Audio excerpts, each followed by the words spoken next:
video, January the 25th, 2016, and I thought I would bring to your attention if you hadn't seen it already. And it went viral just a few days ago. If you haven't seen it, go ahead and check out the link that I left for you down there. It's got to be a video of a lady's wilding out. All right, she's drunk. She's mad drunk. I think it's on New Year's. South public, basically parading around in almost underwear, basically underwear, and she's destroying this Uber driver's property all over the place. Thinking that she's not gonna get all messed up for that. A lot of times, ladies don't get all messed up for that kind of behavior. All right, I'm not sure what exactly happened to her, but come to find out, actually in that video, because I heard about it earlier, and then I saw this video, you come to find out that this lady's actually a doctor. All right, and that's actually really good in proving the point.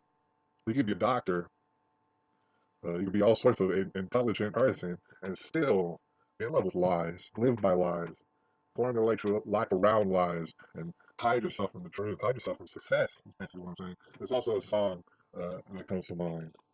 And I've heard it a lot of different times, but way back in the day, Lil Wayne, he made a song that he was talking about how, here's the thing, here's one of those universal truths about the world, right? And I like someone to debate me in the comment section, I'll be alright. And a lady, by nature, is designed to submit to something, right? And basically, if you were to go even more specific, she's designed to submit to a man. And the thing about all the gender confusion, the gender fluidity that's taking place in the pop culture scene today. I don't know if it's any greater than it used to be, but the thing is, it's definitely glorified. It's definitely going to magnify the results of what we've been already reaping.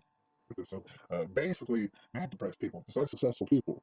It's people who are spoiled, I guess you would say, to a certain extent. And still, it doesn't matter. They're still depressed. They're still popping pills all over the place. Their life is still in shambles, and they don't know why. A lot of people might say, well, if you're dumb, you might mess up your life and stuff. And you know what I'm saying? Good, you deserve it. But here, you got this lady out there in that video, and she's a neurologist. She's acting a damn fool. Certain things that when I see you walling out certain ways, I already know certain things about you, even if I don't know you personally. And one thing to tell you about this lady is she may or may not have a biological father that may or may not be in her life.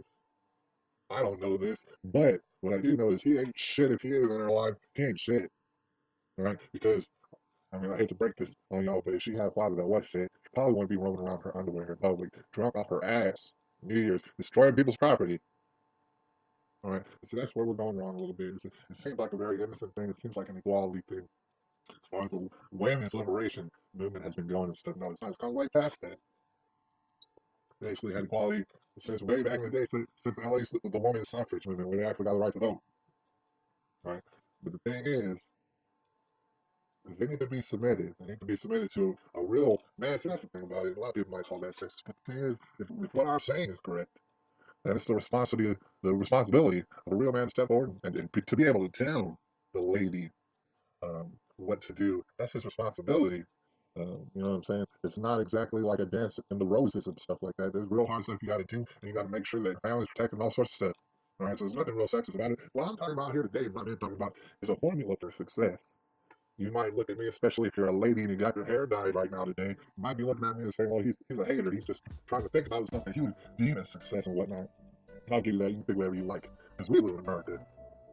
Right? But if you're going to come at me and tell me that you're going to church or something, that you believe in Jesus, at the same time, that, you know what I'm saying, you know who he is in your heart, he knows who you are, and you're going to look at me and tell me, like, I have some sort of new idea or something about things, then I don't know if you can read or not. To be quite honest with you, there's ain't nothing new about what I'm saying right now. From the Bible, for you to do this when you're not doing this, it just leads to failure. It leads to death. It leads to suicide. And I care about you too much to let you do that.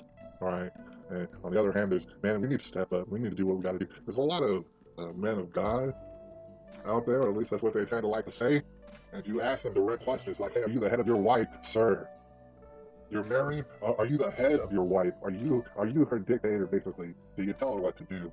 And they'll be like, "No, I don't do that because we got the women's equality." You don't know what you're talking about. You're selling out your women. You don't care about them enough to protect them. You're gonna send them to the AT&T store. They're gonna be shot in the lungs. They're gonna lose their hands and their feet. They're both gonna be so in love with lies that you try and victimize not only yourself but also other people at the same time.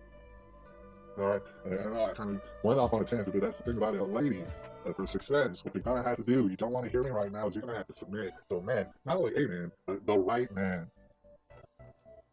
I know you don't want to hear this, but that's going to involve a great deal of lack in sexual promiscuity.